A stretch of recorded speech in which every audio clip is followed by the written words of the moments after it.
কাজী নজরুল হলের আমার polling agent আমাকে ফোন দিয়ে বললেন যে তাকে ঢুকতে দেওয়া হচ্ছে না, এবং যাকে ঢুকতে দেওয়া হয়েছে তাকে বলা হচ্ছে যে সে হইলো আপনার লিস্টিং করতে পারবে না, এবং তাকে এই হলের প্রভোস্ট তিনি বলেছেন যে আমার উপর আস্থা রাখো, পোলিং এজেন্ট লাগবে না। ফেসবুকের যে 7,000 টাকা তো আমার লিমিট, অনলাইন হোক আর অফলাইন।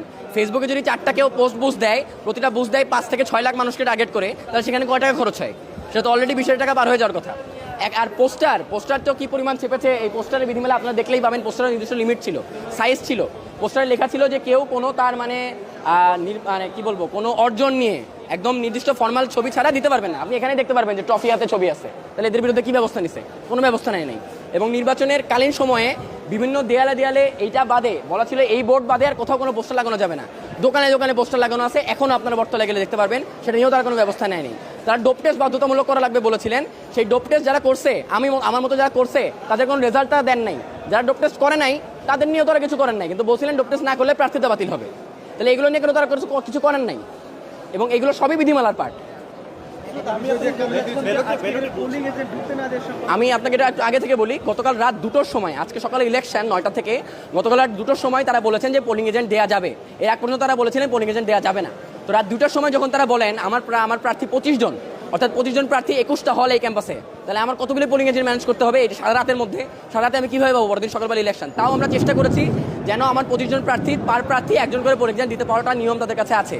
তো আমরা চেষ্টা করছি প্রতি প্রার্থীর 25 জন তো আমি পোলিং এজেন্ট দিতে পারবো না 21টা হলে। তো আমরা চেষ্টা করেছি আমাদের প্যানেল থেকে যেন মিনিমাম আমরা 2 জন করে পোলিং এজেন্ট দিতে পারি।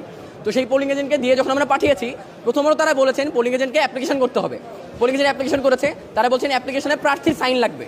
তো 21টা হলে আমি কীভাবে আমার প্রার্থীকে এখন পাঠাবো? সকালবেলা আমরা নির্বাচন কমিশনে ফোন দিলাম, নির্বাচন কমিশনকে ইন্ডিভিজুয়ালি এক একটা হলের জন্য বারবার ফোন দিতে হয়েছে, এবং সেই ইন্ডিভিজুয়ালি এক একটা হলে ফোন দিয়ে অ্যাপ্লিকেশন গ্র্যান্ট করেছে। আপনি চিন্তা করেন, এই অ্যাপ্লিকেশন গ্র্যান্ট হতে হতে কিন্তু নির্বাচন ইলেকশন শুরু হয়ে গেছে, অর্থাৎ ভোট গণনা শুরু হয়ে গেছে পোলিং এজেন্ট ভেতরে থাকার আগেই। এবং তারপরে যেটা হয়েছে, পোলিং এজেন্ট যখন ভিতরে ঢুকেছে তাকে বলা হয়েছে সে লিস্টিং করতে পারবে না। পোলিং এজেন্টের কাজই তো লিস্টিং করা, অর্থাৎ তার কাছে একটা লিস্ট থাকবে ভোটারদের, সে কোন ভোটার ভোট দিচ্ছে সেটাতে টিক চিহ্ন মারবে, যাতে ভোট শেষ হওয়ার পরে ভোট গণনার আগে সে জানবে কত ভোট কাস্ট হয়েছে। তারপর যখন ভোট গণনা হবে সে মিলিয়ে দেখতে পারবে যে সেম সংখ্যা কিনা, বেশি কম হলে আমরা বুঝতে পারবো জালিয়াতি হয়েছে। তারা বলছে লিস্টিং করতে পারবেন না। এবং সেটা যখন ফোন দেওয়া হচ্ছে, তখন এটা প্রথমে হচ্ছে নবাব ফয়জুল ইসলাম রফি জব্বর হলে। এরপরে যখন আমরা তাজউদ্দিন হলে আসি, যেহেতু আমার ভোট শুরু হয়ে যাওয়ার পর আমি সব জায়গায় পোলিং এজেন্ট দিতে পারি নাই, আমার এই হল, এটা আমার হল না, এটা কাজী নজরুল ইসলাম হল। কাজী নজরুল ইসলাম হলের আমার পোলিং এজেন্ট আমাকে ফোন দিয়ে বললেন যে তাকে ঢুকতে দেওয়া হচ্ছে না, এবং যাকে ঢুকতে দেওয়া হয়েছে তাকে বলা হচ্ছে যে সে হইলো আপনার লিস্টিং করতে পারবে না, এবং তাকে এই হলের প্রভোস্ট তিনি বলেছেন যে আমার উপর আস্থা রাখো, পোলিং এজেন্ট লাগবে না। তাহলে প্রভোস্টের উপর আমি আস্থা রেখে কি আসলে ইলেকশন করতে আসছি কিনা? আর আমার পোলিং এজেন্ট যদি লিস্টিং করতে না পারে, তাহলে আমি কীভাবে নিশ্চিত হবো যে এই ভোটে কারচুপি হচ্ছে কিনা? এরপরে যখন আপনি এখানে আসছি,